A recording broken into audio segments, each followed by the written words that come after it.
Hey, all right. Welcome, hockey fans. It's time for another edition of Talkin' Hockey. This is an Inside Sports production. I'm your host, Charles E. Smith Jr.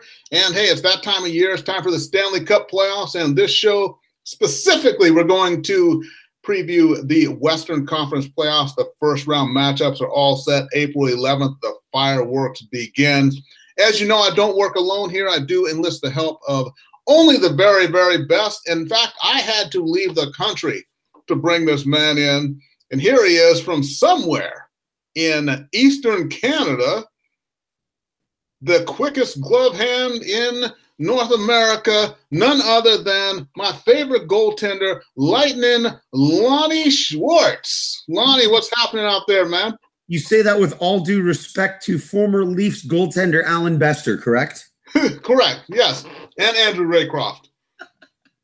Bester had one of the greatest glove hands ever, and I was like, hey, shoot it blocker side. No, please just keep it to the glove side. Please.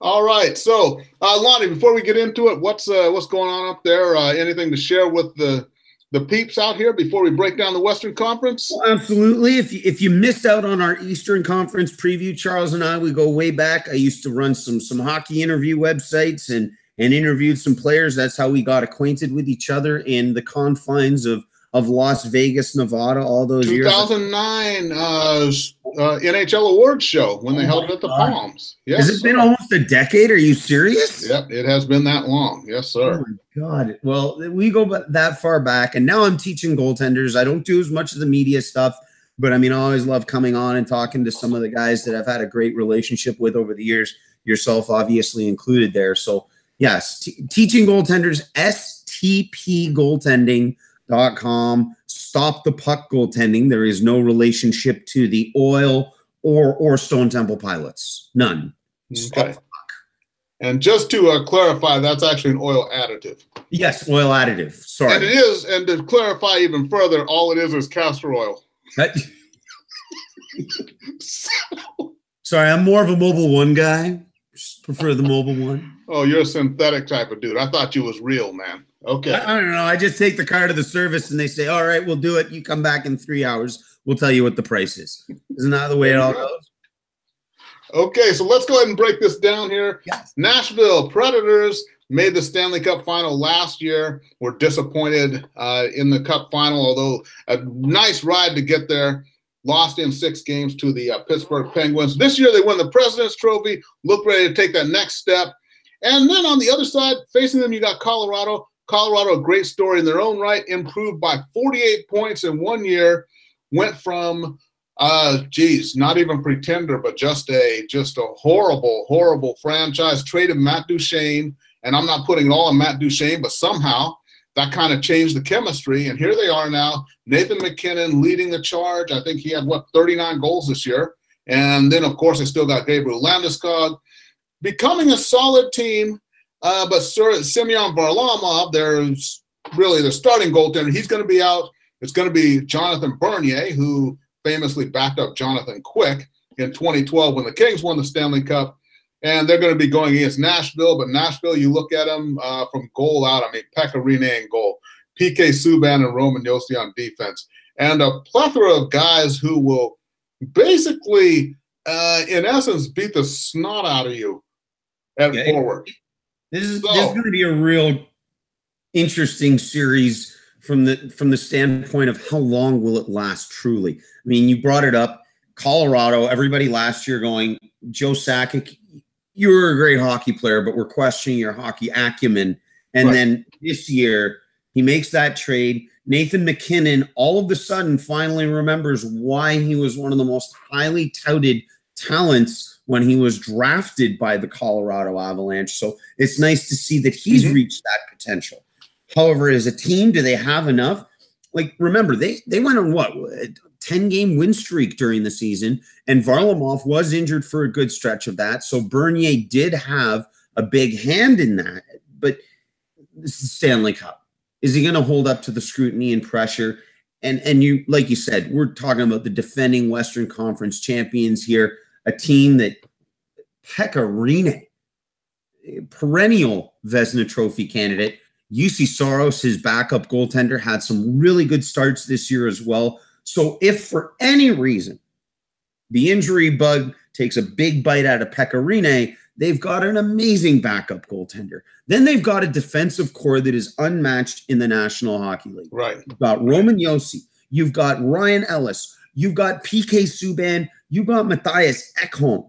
Those are 4 top-notch defensemen right there. Those are 1A, 1B on every team just about. I mean, yeah, we talk about PK Subban an awful lot, but the C on the sweater belongs to Roman Josi. That guy is a horse. He drives the offense. He does the penalty kill. He's 5-on-5. I swear he might change in between periods with Pekka Rinne and no one notices. That's how complete Roman Josi is. Like, he doesn't get enough credit because, yes, PK Subban is very talented, very exuberant. Roman Josi just sits back there kind of a la Nick Lidstrom and says, okay, I'm going to do my job. What's my job? Well, he plays in Nashville, though. That's the other thing. And, I still contend that even though Weber hasn't had great luck there in Montreal, but he should have won the Norris 3 times when he was in Nashville. But it's hard to get any credit for anything playing in that particular market. If Roman Josi played for the Rangers, could you just imagine? It'd be massive. It'd be massive. But the best part about it is, and let's get the formality out of the way. I do believe that we spoke about this off air. Neither of us are picking Colorado in this series. Let's be real here. This is Nashville.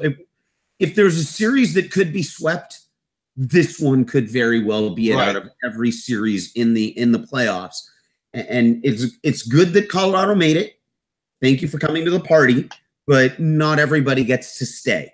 So bye-bye. You're gone in maybe 4 games. Probably 5 if they steal one out, in Colorado. But the only question here, really, a lot of teams have died in that mile-high air there in Colorado. That's true. But the only thing here is, honestly, and all due respect to Colorado, like you said, but it's only a matter of, is this going to be a sweep or not? Yeah. If Colorado wins this series, I'm going to be beyond shocked. I think everybody in the hockey world would be. Yes.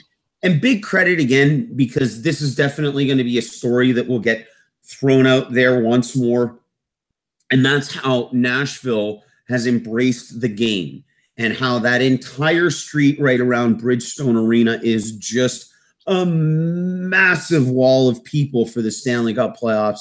It's fantastic to see a market that was dubbed just non-traditional, won't be successful, to being a perennial Stanley Cup contender now, with a fan base that has fully embraced it. There are people who travel to Nashville from Canada just to take part in those playoff festivities. There's just an energy to it that they say you can't match. You can't find that even here in Toronto, where they gather by the thousands in front of the Air Canada Center. So it's going to be interesting to see that play out again this year too. Good on Nashville as a group of fans in a market that was dubbed and deemed a potential failure for many, many years.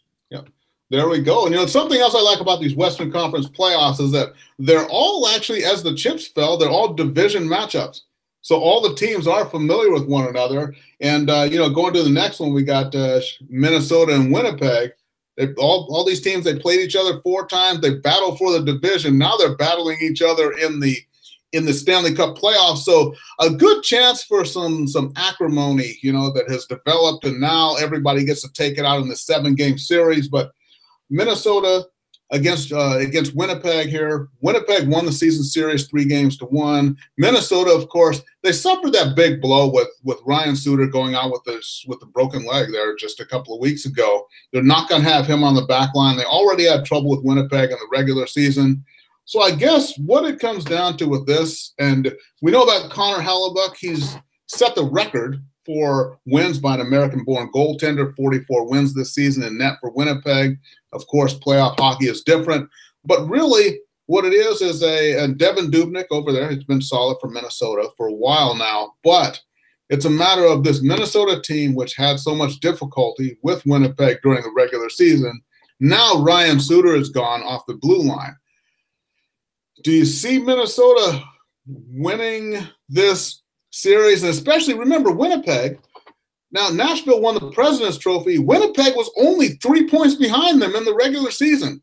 So Winnipeg gets overlooked. I mean, they're in Manitoba, which you know, when you look at Canada there, you've got, you know, Ontario, you got BC on the other side. And then you got Manitoba. They are the runt of the litter. Are they not? Yeah. Yes. Manitoba isn't exactly a province that everyone in Canada, shall we say, looks at as a vacation destination. I'm just trying to be diplomatic. I've driven through the country. I was married at one point to someone who hailed from Manitoba.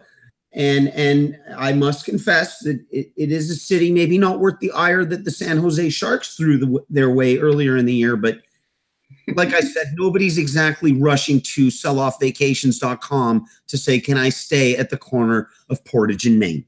Right. But the Winnipeg Jets had a phenomenal year. And I don't think anybody truly expected them to have as good a year as they had. Connor Hellebuck, as you pointed out, breakout season. Will he translate that into the playoffs? Remains to be seen. But they've got a hell of a lineup too. Mark Scheifele might be one of the most underrated players in the NHL. While he was out, though, they still performed well. Blake Wheeler wearing the C. He throws around the weight. He's able to contribute offensively. Dustin Byfuglien. Don't forget Big Buff, baby. Big Buff. Well, I mean, how can we forget the linebacker on skates? Right. Like I love it. I'll always remember, even when he was in Chicago, that highlight reel where he just skated right up to the glass, the arms outstretched. Like, what's you gonna do? What you gonna do when Hulkamania runs wild on you? Or, well, Buff. Any which way, you've got a team that's very complete. We talked about Austin Matthews on the Eastern Conference side.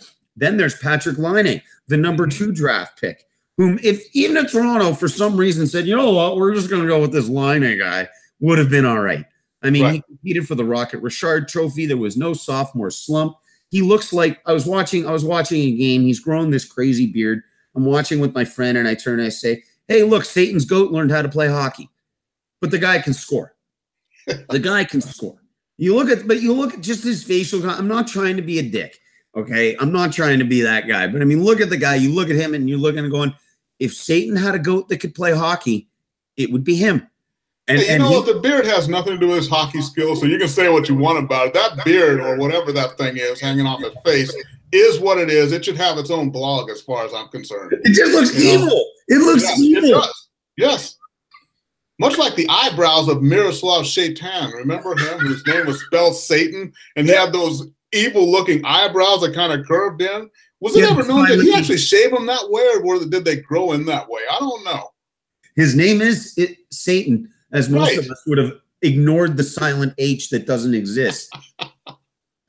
Hey, my name's Stanislavs Netskash. No, it's Necker, okay? Necker. Yeah. Neckar. Necker. Okay? No. But anyway, we're getting off the beaten path here on a series that we both, I do believe, is going to go the way of the Winnipeg Jets, because they were really that good this year. And like you said, Ryan Suter, the backbone of the defense, doesn't really have a backbone without a femur. And you can have the comeback of Eric Stahl all you want. Right. It's nice to see. That's a great story. But I don't think that's going to translate into a great postscript, no matter how well Devin Dubnyk plays.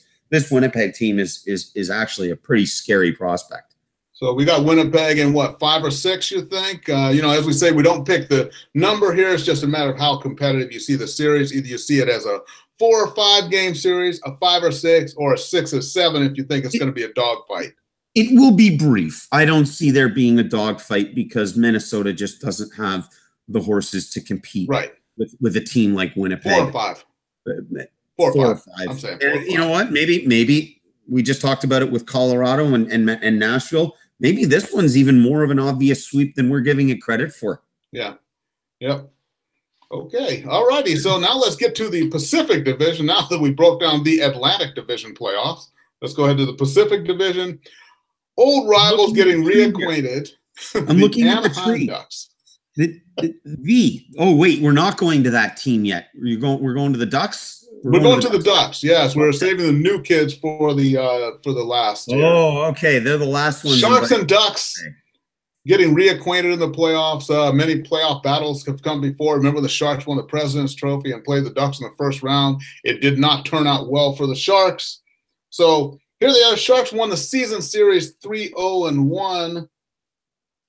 in the season series. So, anyways, but we're looking at injury problems here. So Cam Fowler, who's one of an incredible skating defenseman for the Ducks, he's going to be out. He's done for the playoffs. In fact, John Gibson, who he gets injured he's made of glass. I'm not trying to put him down, but that's just the way it is. Half the time you don't even see him get injured. All of a sudden he just leaves the game and then he's out for 10 days. So Ryan Miller's going to be stepping in. For the Sharks, Joe Thornton, he's been out since January with a knee problem. He's not going to be available in game 1. I don't know what his status is for the rest of the playoffs. And then Evander Kane was injured about a week ago or so. And Sharks dropping the final game of the season, which would have given them home ice in the playoffs here. Instead, it's going to be in Anaheim. So what do you think about this one, man? Good matchup, good energy. It should be entertaining.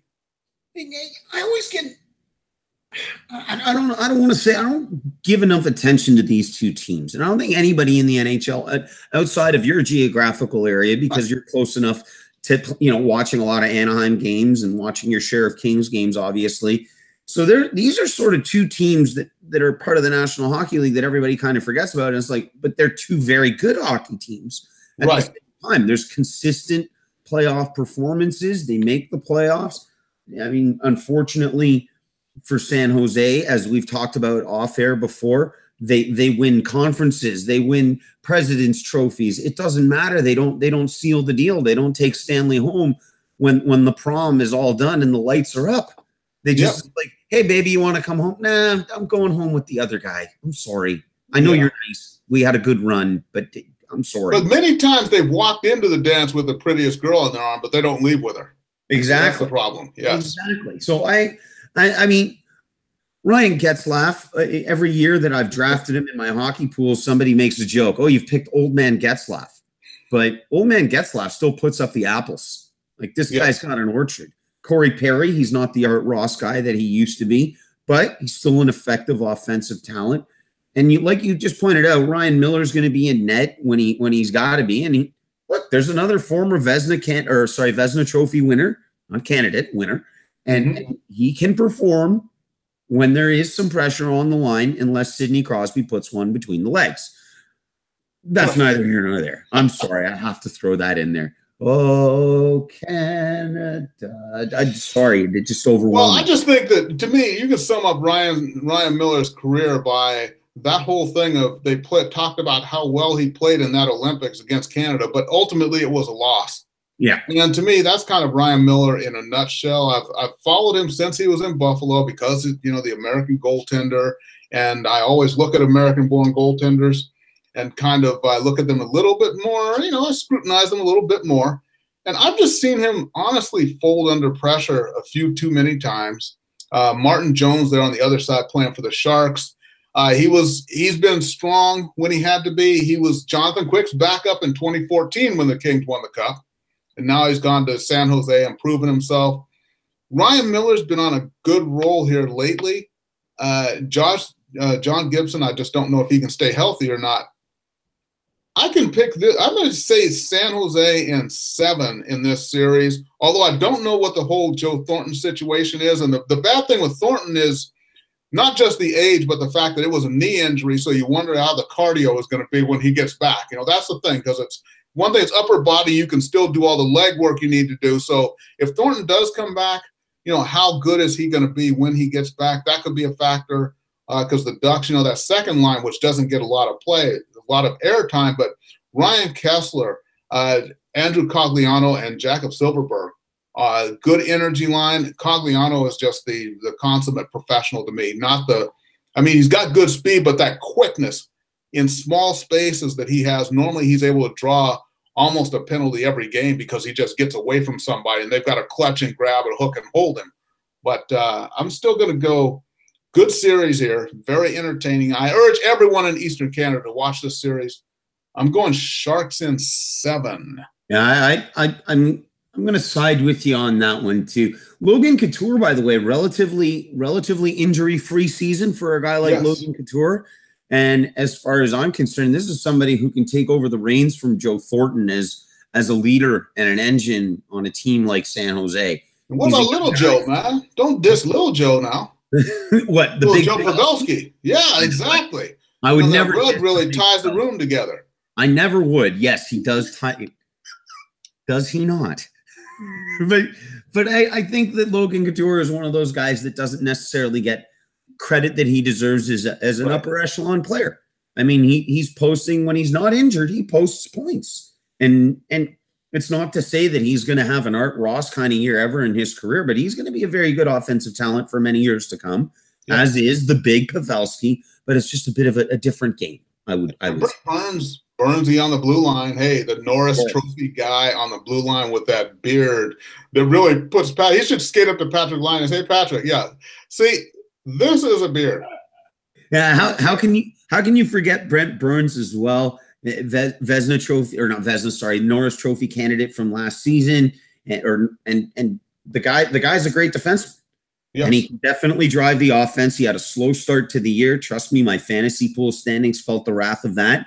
But as the season drew to its end, he was the Brent Burns that we remember him from being for the last few seasons. So there's been some sustained offensive output. Yes. How could we forget the man that is affectionately known as what? Sasquatch? Yeah, something like that. Yeah. I mean, that big hair and then a man bun. It's just, wow. Man bun. No, man bun.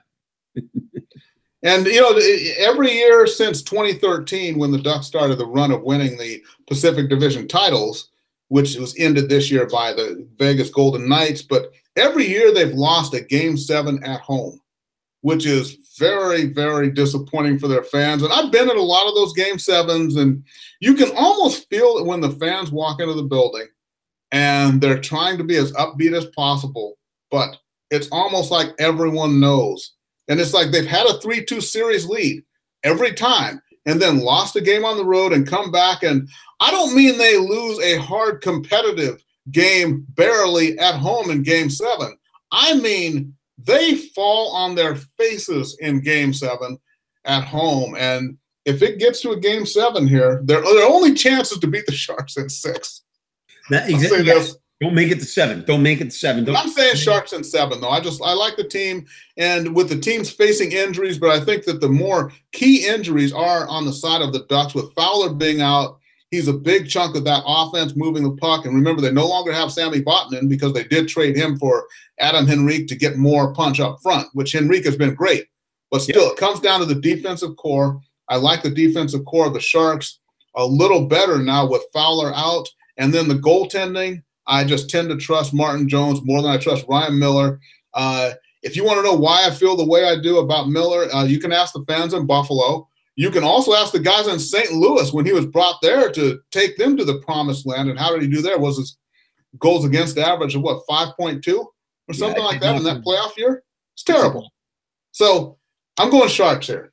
And I will side with you again on that. And I think, like you pointed out, the first 2 series we talked about could be the potential sweeps of the entire Stanley Cup playoffs. This will likely be one of those where it's like, if it goes to 7 games, nobody's going to sit there and go, well, I wasn't expecting it to go to 7 games here. I think we're both on with that too.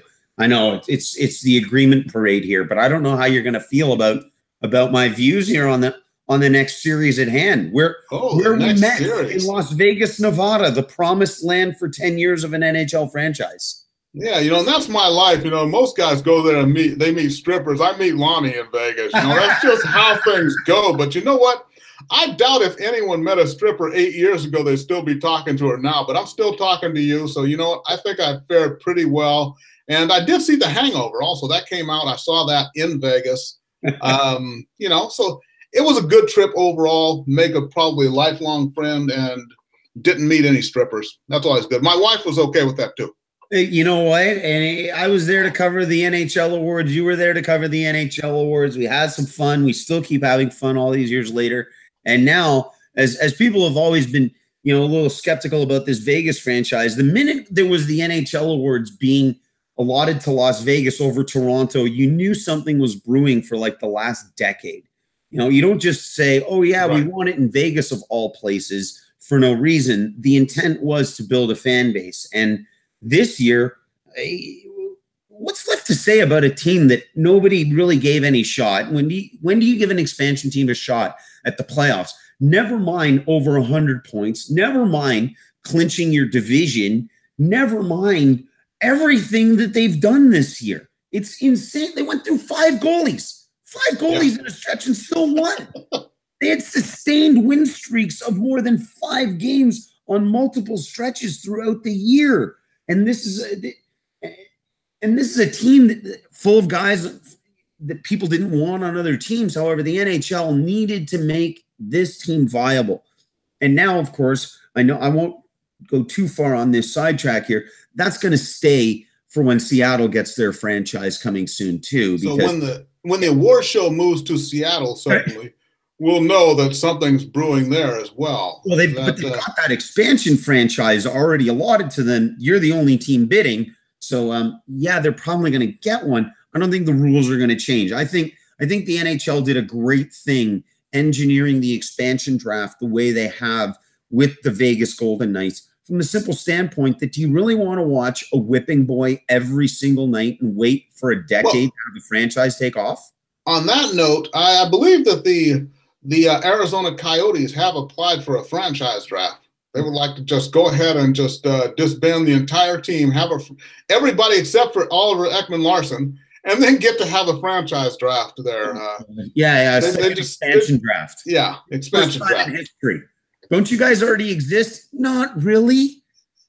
Not really. Well, not if you ask the city council of Glendale, Arizona, they don't exist. But anyways, let's not get sidetracked with Arizona and how long they'll be there and all that. What we've got is the Los Angeles Kings, who really laid down a fan base there in Vegas because they played Frozen Fury there since the mid-'90s, or late 90s rather. So a lot of Kings fans were already out there. Vegas, they come along. The Kings won the season series 2-1-1. We like that Vegas team, you know, and look at the goaltending matchup. Marc-Andre Fleury, who's got 3 Stanley Cup rings. Jonathan Quick, 2 Stanley Cup rings for the Kings. But this seems to be, you know, it's about matchups here. And I know you're liking the Knights here, but, you know, when I look at it, I mean, Jonathan Quick versus Marc-Andre Fleury. I know what Quick has done in the playoffs. I know what Fleury's done. I think I tend to give the Kings a little edge there. Now, with the defense, Drew Doughty on one side, although the overall core. Never doubt the Doughty. Yes, exactly. There is no D. There is no B in his name, okay? That kind of doubt, right? And then, but here's the thing, though, up front. The 1-2 punch at center, Anze Kopitar, Jeff Carter, I think one of the best you'll find anywhere, although I like all the forwards that they have there in Vegas. But remember, the Kings allowed the fewest goals this year of any team in the NHL, and you know how things get a little tight in the playoffs.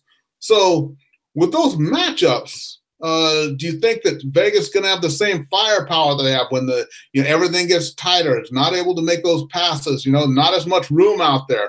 But this should be an epic series. Lonnie, go ahead and make that call. Are you going to pick the Golden Knights? I'm not going to pick the Golden Knights. I'm not. Okay. As much as I give praise to what they did as a franchise for the regular season, as much praise as I give the NHL to creating an environment that allowed for them to have this kind of success, which was great to see, a very pleasant surprise to see. It's good for hockey. But the Los Angeles Kings had a comeback season of comeback seasons. We're talking about Anze Kopitar, who fell so far off the radar after last year. He gets that big contract, and everybody's like, what player did we sign? Who big contract and a C on his jersey. Yeah. And first time being captain. It wasn't just an average season. It was abysmal. Yes. He just kept waiting. And then this year, he comes out and is like, oh, this is reminiscent of the Anze Kopitar that we know. And then over the year, it's like, well, it's still the Anze Kopitar we know. So last year's the anomaly. And then you have Jeff Carter, who was injured for, what 70 games? 55 games total. I exaggerate, obviously. But Jeff Carter was missing and a huge offensive component. We also talked about Drew Doughty, who, again, a small sidetrack, might not be a King for much longer. His status as a free agent is pending soon. He's not going to Toronto. Tell your boys up there to forget it. He is not going to Toronto. No, tell your boys to forget it. I don't know. But that's another conversation altogether. But for the here and now, we're talking about Drew Doughty. Like, the guy is a handful of elite defensemen in the league, and he's one of them. And you've got the best American-born goaltender in the game still, no matter what Hellebuck did earlier this year in his wins. Yeah. And Jonathan Quick, lowest goals against this year, as you pointed out, won the Williams-Jennings Trophy after an injury-plagued season last year. And as you quoted, which I was very flattered, the guy's inhuman. Yeah. The guy's lower body just doesn't have a switch that says anything but Gumby. He can do anything he wants. He can stretch, do the split. I love Jonathan Quick. He's unorthodox, but still has a great foundation to him, and he knows how to win. He's won Stanley Cups. And not to say that his opponent at the other end of the ice hasn't, but the weapons up front that LA had, Dustin Brown, right, the captain. Like, another guy who had a big bounce back year. Last year was not his best. This year, offensively speaking, a big bounce back. Mm-hmm. So I've got to throw my weight behind the LA Kings in this series. As much as Vegas has done great things in its rookie year, I think this isn't going to be such a knockout, drag out, definitely going 7 games. I can see it going 6, and I can see everybody. I can almost see commuting going back between Vegas and Los Angeles, even if it's back-to-back games in the series. It's like, okay, we're going back to LA now. Why not? Because you're not staying in Vegas for the playoffs. It's not happening. The casino is going to be floating you drinks and strippers all night. It's not happening. You're staying home. Exactly. As soon as that game is over, charter flight out of there. Yeah. Back and forth. 20 minutes and we're home, guys. Mm-hmm. We're not messing around here. 20 minutes. There's no excuse. There's no time zone nonsense. No, they're not staying in Vegas. They're staying in LA. And what I like, though, is when you say if it's Kings in 6, it's going to be Game 6 is April 21st in downtown LA at Staples Center. That will be Game 6. So party in downtown LA, April 21st. I got the Kings as well, and I see it as a 6-game series. You know, it's just too hard to do things right. No sweep, no nothing. All props to Vegas. They are the division champs, but this is a tough matchup for them here in this round, and I think they're going to learn a lot. They got a lot of veteran players, and a lot of those guys have been there. You know, these are not a bunch of rookies or anything that are on this Vegas front line. You know, they got James Neal, guys like that who know what it takes to win, but I think that the defense core of the Knights also is a little suspect. They play well as a unit, but they don't have the one standout guy. And I think that can be some problems because LA can put on that relentless forecheck, as we all know about. So I got LA in 6 here. Yeah. The core of the Los Angeles Kings is the core that's helped bring them the Stanley Cup before. And you can't discount that. They're not that far removed where you can sit there and go, wow, those veteran players really have aged and they're not contributing anymore. No, these are the veteran core players that helped you hoist the Stanley Cup not that long ago. So yeah, I can see Los Angeles moving ahead and this being a great building block for a great team. Marc-Andre Fleury, definitely an asset leadership-wise, definitely going to be a great asset in net. I don't think that's going to be the big problem for Vegas, but like you said, the overall complexion on the defensive side and the offensive side doesn't stack up to the experience level and what it takes in the Stanley Cup playoffs that the Los Angeles Kings aren't just familiar with, but have obviously gotten to the finish and said, oh, hey, Stanley, you coming home with us? Oh, you are. That's great. That's great. Yeah. Stanley, we love you. So we shall see. So, yeah, with a little recap here, everybody. So we're picking Nashville and Colorado. We both pick Nashville, just a matter of whether or not it's going to be a sweep. We both picked Winnipeg over Minnesota, and we're both going with the Sharks over the Anaheim Ducks. And we also agree with the Kings over the Vegas Golden Knights. Everything gets started Wednesday, April 11th. And remember, you're watching Talking Hockey. We'll be here weekly throughout the Stanley Cup playoffs, taking a look at what's happening, what might happen, and giving little news and notes and anecdotes and analytics and everything else. Remember, you can follow me on Twitter at The Inside Sports. You can follow Mr. Schwartz on Twitter at The Schwartz. That's SCHWARTZ 5454. That's Zed, by the way, for Canadian listeners. Zed, they might get confused hearing Z. Okay. All right. Gotcha. Oh, cultural humor. Okay. Oh, why not? Hey. Okay, so before we get out of here, Mr. Schwartz wanted to give you a few moments here. You have some wisdom you'd like to share with all of these hockey fans out here. You know, we are here to increase NHL IQs. So what have you got for us today, homeboy? Well, if you're unfamiliar with what this grind is all about, it is just that. There's no tournament like this to determine a champion. 16 games of, if you think regular season hockey, if you've ever just caught a passing glimpse and said, oh my God, that's vicious. Then you look at what happens in the playoffs. That makes that look like a cloud on a rainy day. And then you see a guy taking a 70-mile-an-hour puck to the chicklets, losing all those chicklets, and then coming back 10 minutes later to finish the game and then saying, I got a dental appointment tomorrow morning. That's the kind of sacrifice that these kinds of players make every single year. You hear the laundry list of injuries that guys go through just to win the cup. What was it? Bergeron said, yeah, I had a hairline fracture here, a punctured lung there. It's like, wait, hold on. You played with a punctured lung? Yeah. This isn't normal. Patrice, people stay in the hospital for like a week when you played in the most intense series imaginable. Let me give you perspective, because even the most tertiary understanding of sports, most people go, these guys are tough, those guys are tough. Aussie rules football. They play full contact football without any padding. None. Like a knockout is the tour du jour. It's like, oh, you got knocked out. Okay, and I just drank water. Like, what's new? You know, they look at hockey players and go, those guys are nuts. Yes. Those guys are insane. So if again, this is new to you, and hockey's one big conversion family, equal opportunity. We don't care what sport you religiously followed before. Come on in, enjoy the party, see what we've all been enthusiastic about. We're not just high on maple syrup in Canada. We're not on this tremendous sugar high or a big drunken rage on beer that has an alcohol content more than 2.5%. No, this is the sport. This is the time. If you're going to get hooked on hockey, if someone's going to pass you this drug that Charles has enjoyed, hook, line, and sinker, something that's been my birthright as a Canuck, this is the time for you to go, yes, I will try this fantastic drug called hockey.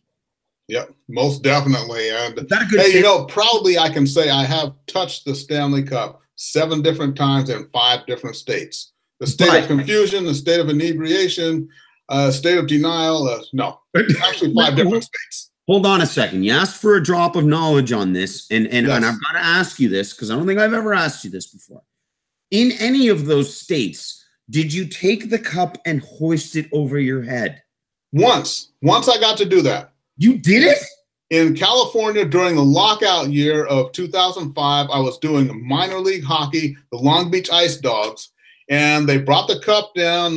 Phil Pritchett was there and everything. They did let me lift it over my head. I do have a picture of myself with the cup overhead when I was doing color for the Long Beach Ice Dogs, providing color and also doing color commentary on television. I can't do that. And hey, I just can't do that. 34 pounds, lightest 34 pounds I ever lifted. I mean, I've hugged it, I've kissed it, I've been next to it and just like, hey, how's it going? But I've never lifted it over my head because, and I was given not a stern lecturing over this, but just a guideline by someone who won the cup. The last Toronto Maple Leaf captain to actually win the cup is George Armstrong, and I played some hockey with his son. And during that lockout year, the former captains were allowed to get the cup for a little fun, right? So they bring it to Freddie's house, and George is like, now you don't get to lift that over your head now. And you didn't win it. You didn't play. You didn't compete, so you don't get to do it. So the chief, because that's his nickname, was like, you do that. So I'm like, okay, no problem. You're the chief. So I thought the chief was Johnny Busick. Was that? I thought the chief was Johnny Busick from the old Bruins back there. I guess you run out of nicknames at some point. Well, there are a couple. Look, you can go, hey, number 4, and some people will automatically go Bobby Orr. But then there are going to be people in Quebec who will say Le Gros Bill, but also il y a quelqu'un d'autre qui utilisait le numéro 4, Jean Beliveau, Bobby Orr, ça fait rien. Sorry, I had to flip the bilingual card there. And yes, I like that. Google Translate, that's legit French. I didn't just make that up to confuse the American listener. No, that's legit French. Legit. I knew that. I could understand it. A couple of Qu'est-ce que tu dis? Ah, tabarnak. And number 4 means a whole different thing in New Jersey too. Do we want to talk about that? You know, the devil incarnate, the man with the most intimidating goatee of all time, that basically threatened the entire Detroit bench. That you're next. Yeah, Scott Stevens, him. Oh, I love that, man. Okay, everybody. Remember, we'll be here next week for you. Enjoy the Stanley Cup playoffs. We'll be giving you updates. I'm Charles E. Smith, Jr., and for Mr. Lonnie Schwartz, thank you for watching Talking Hockey Inside Sports Production. We'll see everybody next time.